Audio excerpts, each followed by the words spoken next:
Somebody has probably made this joke already. I don't care. I'm going to say it. I've got to say it. I have to say it. Okay, here goes. Was the Michael Jackson musical a thriller? Let's find out. Everyone has now clicked off this video. Okay. A transfer straight from Broadway. MJ the Musical has opened in London. It has been a few years since we lost our last Michael Jackson musical in London, Thriller Live, which was more of a tribute show to Michael Jackson than an actual musical. And MJ is taking the path a lot of current jukebox musicals are by retelling the life story of the artist through their own music. It's a common success story for jukebox musicals. However, I'm less convinced that this was the right way to take a Michael Jackson musical. And while I have a lot of positives to say about this show, and I mean it, I am going to go on like a 10-minute tangent about how good certain elements of this show is. There is one overhanging problem to MJ that hindered my full enjoyment of this show. But what are my thoughts on MJ? What areas did I struggle with? What areas did I love? Let's find out. But if you haven't seen my face before, hi, I'm Ellie. I talk about theatre. I am the most chaotic theatre person on the internet. I do reviews, I do discussions, I do video essays, and if any of that sounds interesting to you, please consider hitting like and subscribe. It really helps me, it helps at the channel. But let's dive in to MJ, because we got to be starting something, and by something, I mean this review right now. Let's go. Normally, when I do a review, I start with the story, and then I move on to the other elements. I'm actually going to swap this round today. You'll see why in a bit, but let me give you the basic gist of the story of MJ first. MJ retells Michael Jackson's life story, to an extent. It is set on the last 2 days of rehearsals before Michael Jackson is set to go on the Dangerous Tour, one of the biggest tours ever done up to that point. And as a documentary crew comes in to interview and to film backstage and behind the scenes of this tour, we get to explore Michael Jackson's past, his life growing up, his time in the Jackson 5, later called the Jacksons, and how he got to this point. I'm going to start with the music because I think that is one of the clear pluses of this show. It's Michael Jackson's back catalogue. Of course it's good. But I think it does a very smart job at picking the songs and weaving them in. It's a really nice blend of the whole catalogue, giving you little bits of Jackson 5, giving you his early days and the music towards the end of his career. And it's smart with the placement. It takes the most popular songs and puts them in very clear moments in the show. For example, you get Beat It, one of the most popular Michael Jackson songs, comes right at the start of the show to bring you straight into it. Then start of Act 2, you get this brilliant medley, which ends with Smooth Criminal. And probably the most popular Michael Jackson song of all time, Thriller, is saved till the end. It keeps up that anticipation, keeps you wanting more, because there's always another song, there's always another big hit that you're waiting for. Saving the really, really iconic songs is always a very smart move for a jukebox musical, to allow the pace to flow and to keep you wanting more. But I think above and beyond, the actual production design and everything to do with like the direction and the staging is what makes this show. This show is one of the best looking shows I have ever seen. It has some of the best production design in the West End right now. It is an absolute treat for the senses.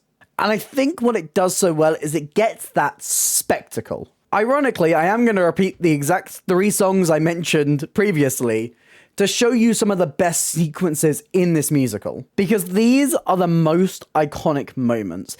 Beat It opens the show. We're in this rehearsal room, and the choreography of this song is so phenomenal. It comes out guns blazing from the very, very start, and is a perfect way to start the show off. I think the choreography throughout the show is just incredible. It's a great tribute to the styles that Jackson loved to use, while also adding its own touch to it. The choreography just absolutely makes this show. And especially for someone like Michael Jackson, who looked up to a lot of really popular choreographers, some of whom are mentioned within this show. It was so important to get this choreography right, and oh my god, they got it right. But I think this set also just manages to up the stakes even more. From the start, it looks relatively simple. We're in this very basic rehearsal room. It has this nice little depth. I really enjoy this pre-show and interval curtain that has actual notes from Michael Jackson's notebook written on it. But into this actual room, we have loads of windows, panels, and a screen at the back, which kind of gives us a nice little bit of depth. A little hint of the outside world beyond this room. It's simple, but then you realize how perfect it is to bring you in and out of this space as they go between this rehearsal room and the past of Michael Jackson, going to the Jackson 5, different touring stops, and of course moving away for the bigger sequences in the show. The fluidity is very, very strong with this set, as it effortlessly flows between this rehearsal room and every location it needs to go to. It's a very versatile set, and it really cleverly uses lighting and the screen at the back to bring you into these spaces really quickly, and to add a really dynamic look on stage. But the two moments in the show where the set just completely adds to these moments are Thriller and Smooth Criminal. The opening of Act 2 medley, which ends with Smooth Criminal, is so good. It slowly builds this atmosphere as Michael takes you through the start of the tour, what he envisions it to be. And because of the scale of this tour that Michael Jackson wanted, the scale has to match, and it matches. There's so many really strong lighting choices here, one of the most iconic being just this red wash throughout the stage. But it ends with this set reveal that is just so beautiful. And the second it lights back up again, you are left there open-jawed. I'm pretty sure I gasped. It builds that atmosphere, builds that intensity, and just brings you straight back into the show with a massive punch after the interval. And the thing is, I think this is so perfect for a jukebox musical, because a lot of people who are going to a jukebox musical aren't typically theatre goers. They may go every now and then, but they're not someone like me. They're not going to like plays, they're not going to be challenged. They enjoy Michael Jackson and want to see a musical celebrating his music. And by using this production design to create that spectacle and that magic of theatre, it perfectly delivers what the audiences who are going to MJ are going for. This elevation of his music and adding that little touch of theatre magic to bring it to life. I have absolutely nothing bad to say about the actual production of this show. It's so well put together. It's so strong. Everything about it just absolutely shines. And not just in these big flashy moments, but also in the softer moments. I love the talk between the person who's leading the documentary, Rachel, and Michael Jackson. This quieter moment that really brings you into their characters. I really enjoyed a choice of where they place Man in the Mirror. A really powerful song out of Michael's back catalogue that is given a lot of weight to it. But let's talk about my problem with this show. I think this show's biggest issue, sadly, is its book. I don't think it's bad. There's a couple things I like here. I like the pace of it. I really like the framing of it, setting it just on 2 days and using flashbacks to go between now and then. I guess this show is set in the 90s, so then and then even further then. And slowly learning more about Jackson's history as he's kind of opening up for the first time in a very long time, giving these interviews. I think that's a smart way to frame it. The problem comes from the change of perspective we have on Michael Jackson as a society now than we did, say, 10 years ago. Documentaries like Leaving Neverland have really shifted a public's perspective, for the most part, on a figure like Michael Jackson. And this is less of a problem for something like a tribute show, something like Thriller Live, that's just kind of putting his music up and portraying that. This musical is retelling the life of Michael Jackson from the perspective of Michael Jackson, and because of that, it's painting Michael Jackson in a fairly positive light, as you would a protagonist in a show. It's the typical formula of a biomusical, but Michael Jackson's legacy is a little bit too complicated now to have this kind of approach, and this show doesn't really treat it as such. It's set in a very specific place to try and avoid having to talk about this controversy, but still, you very much notice that it's not there. I don't think MJ needs to condemn Michael Jackson. Obviously, it can't because they're having to get the license for the music. But by not touching some of the biggest controversies of Michael Jackson, it just leaves this black hole in the story where you know it's desperately trying not to touch it. That's not to say it doesn't dive into any of the controversy or the allegations towards Michael Jackson. There are moments where they touch on it, but it's very much centered around the rumors and the idea of him bleaching his skin, which the musical is very quick to deny. I think this approach would have been more widely accepted, say 10 years ago. But it really feels like to tell Michael Jackson's story and completely ignore such a massive part of his legacy isn't the right approach. As I said, I don't think it needed to make a judgment on it. I don't think it needed to condemn him. But I think people are going to be a lot more conflicted on this show because of how much it ignores this. Of course, the year that it's set, I don't think that these allegations had come to the surface yet. So you can kind of see another very clear way that the book writer, Lynn Nottage, was kind of looking at it and thinking, okay, if we place it here, we don't have to touch any of that. Killing two birds with one stone. But for a figure whose legacy isn't quite black and white, pun not intended, I'm not sure this was the correct approach. I think a way that they might have been able to have their cake and eat it too is if this musical didn't protagonize Michael Jackson. And the thing is, I think the show actually has the method to do this already baked in there because of the documentary team. If we really can't talk about the biggest elephant in the room about Michael Jackson, then why don't we frame it from an outsider perspective? Michael Jackson was already quite a private figure after an entire lifetime of being in the spotlight, having everyone know his name. It clearly wore him down, as this musical does tackle in a lot of ways. So why don't you instead focus it on that kind of perspective? Have the lead character be Rachel, who's trying to get a bit more time with Michael Jackson, who's trying to get this documentary set up, who's learning bits and pieces about his life through these documentaries. The framework is all there to frame it in that way. It literally wouldn't take that much retooling of this book to do that and to focus more on Rachel than it does Michael Jackson, or Rachel trying to push for Michael Jackson to get more information out.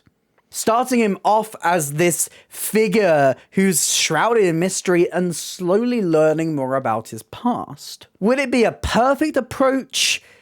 I'm not sure. Because if you're going to the Michael Jackson musical, you're very likely just there to listen to his music. But it's just a suggestion with a little bit of potential that could have adjusted some of the issues that I ended up having with this show. Less so the show's fault and more the fault of just the overall image that Michael Jackson has today. A very, very complicated one.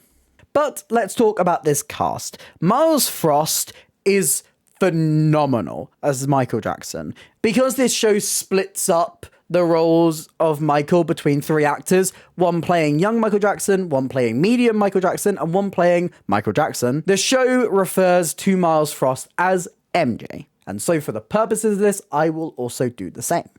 What is most impressive is that I feel like Miles Frost captures all of the different elements of MJ you need. He gets the moves, the choreography, and the iconic poses that Michael Jackson has.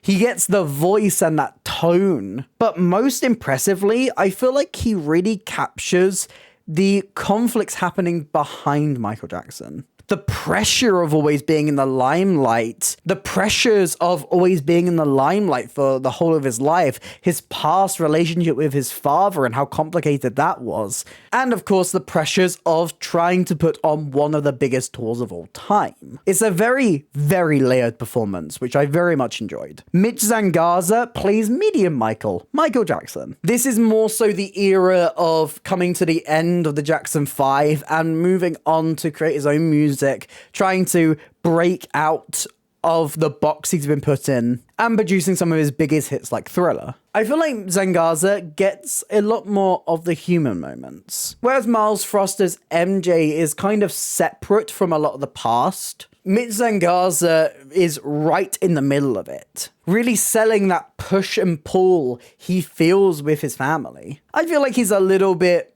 underutilized in this production, and because of that he does feel a little bit overshadowed by MJ, but overall a strong performance indeed. Ashley Zangaza plays Joseph Jackson, and if you are unaware, Mitch Zangaza and Ashley Zangaza are related. They are brothers, playing father and son. It's a fun little detail that always makes me laugh a little bit.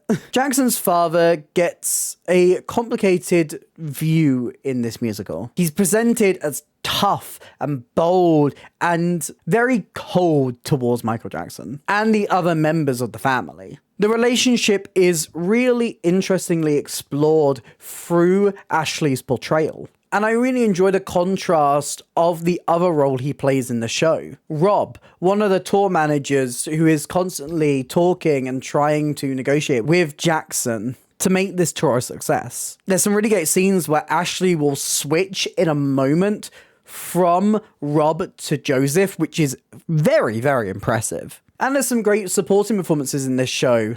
The two I want to pull out are Philippa Stefani as Rachel. She is very headstrong, determined to make her documentary, but also gets some really lovely human moments as well, especially when talking to MJ. And Phoebe Edwards, who plays Katherine Jackson, whose vocals are just incredible. My lord. I feel like overall, my opinion on this show ends up being as conflicted and generally complicated as my opinion on Michael Jackson himself. In the wake of allegations that have really shifted the public perception of Michael Jackson, it's strange to completely ignore them in a musical that is all about his life, even if you understand why they are doing so. But I think the elements of this show that are most designed to appease Michael Jackson fans are the strongest elements. The music, the choices and where they place it throughout the show, and the set and choreography absolutely shine and are phenomenal. But overall, I feel like my thoughts on this show are very complex. But what do you think? Did you enjoy the Michael Jackson musical? Have you seen it on Broadway or in the West End? Or even on US tour? I'm pretty sure it's touring the US at the moment. Let me know all your thoughts in the comments down below. If you did enjoy this video, please consider hitting like and subscribe. It really helps me out, helps out the channel. Here's some links to some other videos on screen right now, and a link to my Instagram. I want to join my follow over there. But that's it for me today, and I hope to see you next time. Bye.